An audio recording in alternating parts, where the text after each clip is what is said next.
भाजपा प्रदेश कार्यालय में शुक्रवार को पंडित दीनदयाल उपाध्याय जी की पुण्यतिथि समर्पण दिवस पर कार्यक्रम आयोजित किया गया, जिसमें नेता विधायक दल के एवं पूर्व मुख्यमंत्री बाबूलाल मरांडी सहित पार्टी के प्रदेश पदाधिकारी, विधायक एवं कई कार्यकर्ता शामिल हुए। मौके पर बाबूलाल मरांडी ने कहा कि दीनदयाल उपाध्याय जी की जो सोच थी उसे जमीन पर लाने के लिए भाजपा के कार्यकर्ता कटिबद्ध है। समझ में आ जाता है कि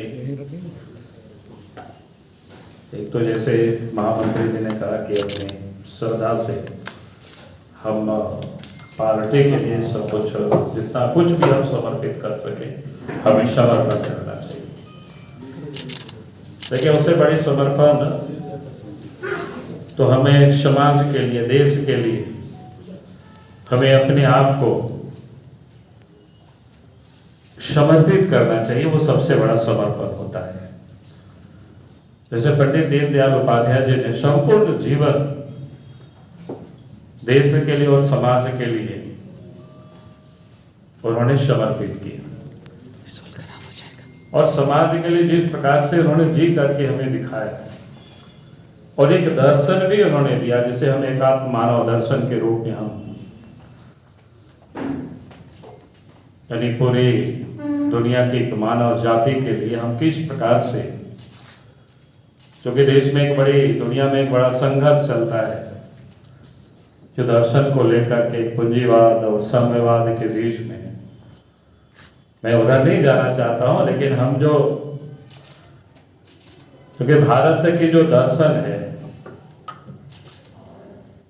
तो जो कह सकते हैं कि वो व्यक्ति के विकास और व्यक्ति के विकास भी, जहां दीनदयाल उपाध्याय जी ने अंतिम व्यक्ति अंत्योदय की जो कल्पना की, यानी विकास के अंतिम पायदान पर जो लोग खड़े हैं उनकी विकास हो, उनके विकास आगे वो बढ़े और वो विकास की दौड़ में वो कदम से कदम मिला करके वो आगे बढ़ सके। और इसलिए आप सबने देखा कि जब देश में भारतीय जनता पार्टी के नेतृत्व में पहले अटल बिहारी वाजपेयी जी के नेतृत्व में सरकार बनी, फिर 2014 से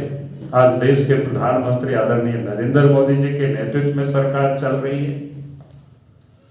अगर आजाद भारत में कहें तो पहली दफा, पहले तो जितने भी कोई प्रधानमंत्री बने थे वो कांग्रेस से ही निकले हुए लोग थे, लेकिन पहली दफा जब अटल बिहारी वाजपेयी और देश के प्रधानमंत्री आदरणीय नरेंद्र मोदी जी बने,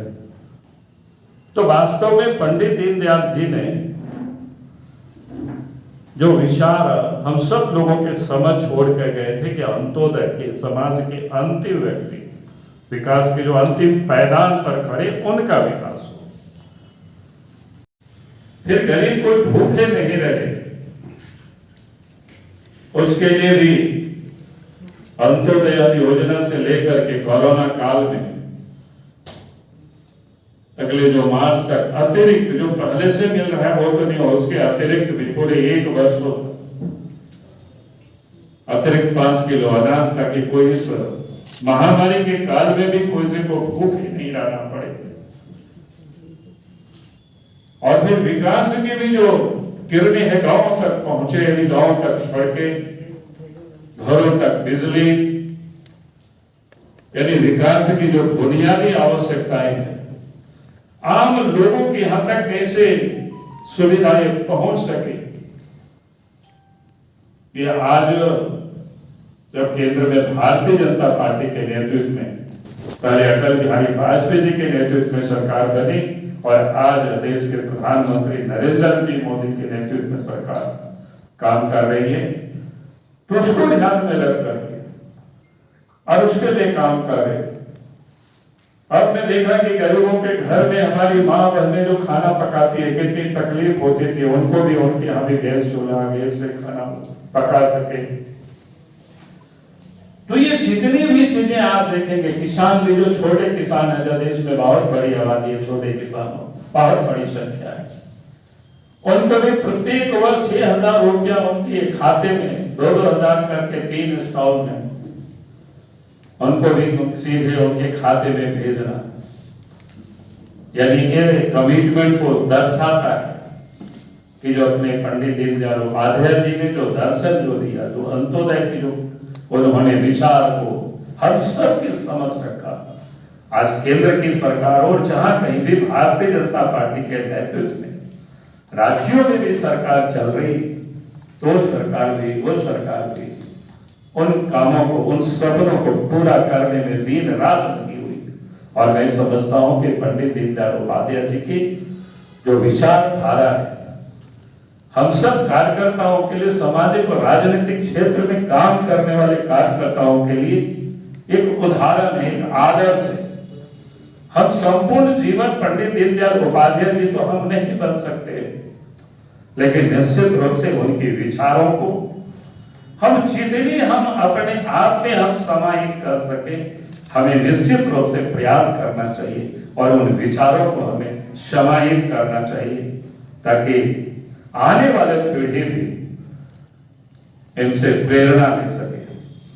और इसलिए सिर्फ जयंती और पुण्यतिथि मनाना कुछ अर्पित करना ही नहीं, थोड़ी समर्पण की राशि अर्पित करना ही नहीं, बल्कि अपने आप को भी अर्पित करना। हम जितना कुछ कर सकते समाज के लिए, इस काम को हम सभी जरूर करना चाहिए। यही पंडित दीनदयाल उपाध्याय जी के प्रति सच्ची श्रद्धांजलि होगी। बहुत बहुत